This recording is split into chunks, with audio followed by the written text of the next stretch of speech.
बच्चों, let's read the question. The question says, find out the incorrect statement. 1. Carpel is a type of megasporophyll. 2. Corolla is a non-essential whorl of flower. 3. Ovule is a non-integumented microsporangium. 4.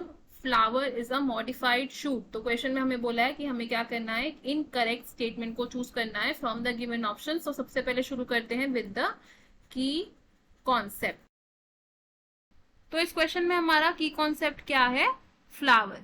Flower क्या होता है? Reproductive part of a plant. अब ये जो flower होता है इसे हम डिस्क्राइब कर सकते हैं एज अ मॉडिफाइड शूट. ये क्या है? एक मॉडिफाइड शूट है. फ्लावर के 4 वर्ल्स होते हैं. 4 वर्ल्स. ये 4 वर्ल्स कौन कौन से होते हैं? फर्स्ट वर्ल होता है calyx, second is corolla, next is androecium and fourth whorl को हम कहते हैं गायनोशियम. अब इनमें से केलिक्स और कोरोला क्या है?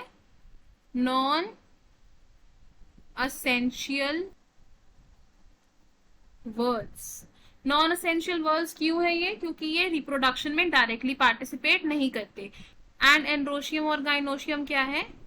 एसेंशियल वर्ड्स है क्योंकि ये रिप्रोडक्शन में डायरेक्टली पार्टिसिपेट करते हैं. अब जो गाइनोशियम है, गाइनोशियम की यूनिट को हम क्या बोलते हैं? कार्पल या फिर पिस्टल. कार्पल या पिस्टल क्या रिप्रेजेंट करते हैं? मेगास्पोरोफिल. ये क्या है? मेगास्पोरोफिल.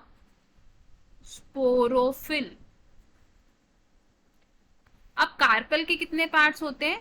3 पार्ट्स होते हैं. ये 3 पार्ट्स कौन कौन से हैं? Stigma, style and ovary. Ovary के अंदर प्रेजेंट होते हैं ओव्यूल्स, और ये जो ओव्यूल्स होते हैं ये कवर्ड होते हैं विद इंटेग्यूमेंट्स यानी कि प्रोटेक्टिव लेयर्स. ये हैं इंटेग्यूमेंटेड. तो हमारे पास जो 4 स्टेटमेंट्स थी इनमें से इनकरेक्ट स्टेटमेंट कौन सी है? The incorrect statement is option 3 which says ovule is a non integumented microsporangium. ये ऑप्शन इनकरेक्ट इसलिए है क्योंकि ओव्यूल एक तो इंटेग्यूमेंटेड होता है यानी कि ओव्यूल के आसपास इंटेग्यूमेंट्स प्रेजेंट होते हैं, और ओव्यूल माइक्रोस्पोरांजियम का पार्ट नहीं है, ये मेगास्पोरांजियम का पार्ट है. अब देखते हैं बाकी के ऑप्शंस क्यों इनकरेक्ट कंसिडर किए हमने. Option 1 says carpel is a type of megasporophyll. ये स्टेटमेंट करेक्ट है इसलिए ये ऑप्शन हमारा गलत कंसिडर होगा. Option 2 says corolla is a non essential whorl of a flower. तो ये स्टेटमेंट भी सही है तो ये ऑप्शन भी रॉन्ग होगा correct. Option 4 says flower is a modified shoot. तो ये स्टेटमेंट करेक्ट है इसलिए ये ऑप्शन भी रॉन्ग कंसिडर होगा हमारा करेक्ट. और फाइनल आंसर क्या है इस क्वेश्चन में? Option 3. I hope you understood it well. All the best. Thank you.